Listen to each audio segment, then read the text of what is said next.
In the top stories, Premier Brantley meets with opposition members on proposed Destiny Development Project. Gonzalez praises Dominica's economic resilience, calls for unity at Roosevelt Douglas Memorial Lecture, and painful job cuts to come if shutdown drags on, warns Vance. Welcome to the ZIZ Midday newscast. Today is Monday, the 13th day of October. I am Jasmine Thomas. Premier the Honorable Mark Brantley and members of the Nevis Island Administration Cabinet met on the 10th of October with the two opposition members of the Nevis Island Assembly, the Honorable Dr. Janice Daniel Hodge, leader of the opposition Nevis Reformation Party, and the Honorable Cleone Stapleton Simmons, independent member of Parliament, to discuss details of the proposed Special Sustainability Zone development known as Project Destiny.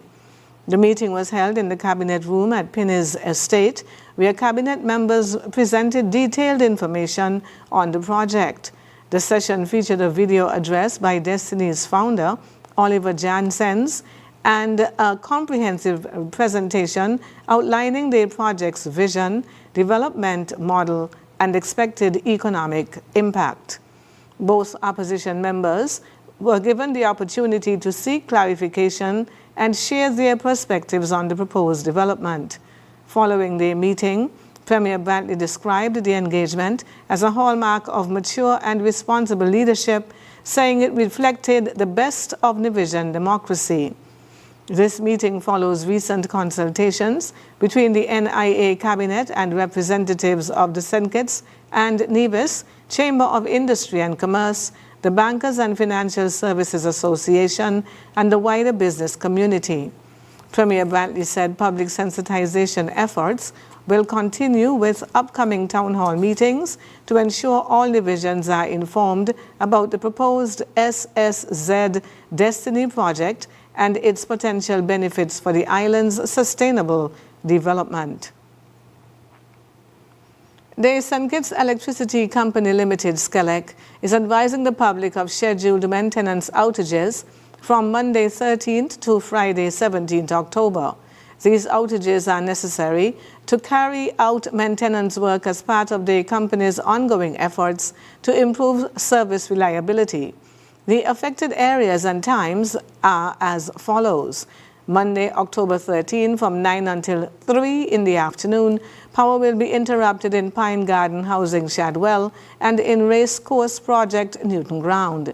Wednesday, October 15 from 9 in the morning to 3 in the afternoon, the outage will affect Garvey's housing project in Trinity.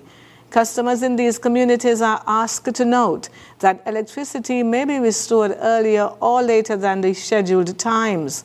SCELEC apologizes for any inconvenience caused and thanks the public for its understanding and cooperation. Persons who remain without power after the scheduled times are asked to call 465-2013 or 600 from a mobile phone to report the outage.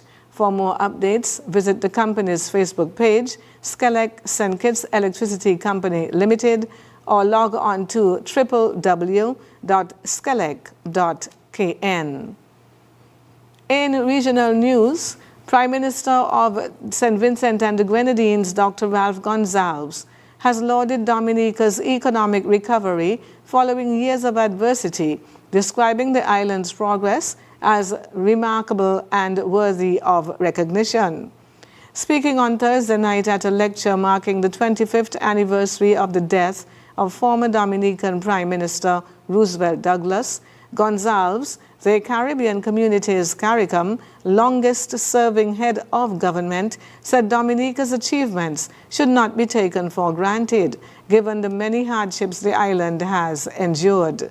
He credited Prime Minister Roosevelt Skerritt for guiding Dominica through difficult times, but cautioned the citizens against complacency and political division. Gonzalez pointed to Dominica's placement in the 2025 Human Development Index report by the United Nations Development Programme, UNDP, which ranks the country in the very high human development category as evidence of its resilience and progress. And now for a look at news on the international scene. U.S. Vice President J.D. Vance has warned of further workforce cuts in addition to the thousands of jobs already axed if the government shutdown is not resolved. The longer this goes on, the deeper the cuts are going to be, Vance told Fox News. To be clear, some of these cuts are going to be painful. Democrats said Republicans were punishing people by refusing to attach health insurance subsidies to the spending bill. Hundreds of thousands of federal employees are already on leave without pay as the shutdown approaches its second week. No congressional vote is scheduled that could reopen the government. The standoff began on the 1st of October after Democrats rejected a short-term funding bill. They want the budget to include an extension of federal subsidies for health insurance under the Affordable Care Act. The Trump administration announced on Friday that 7 agencies, including the CDC, had started firing over 4,000 staff.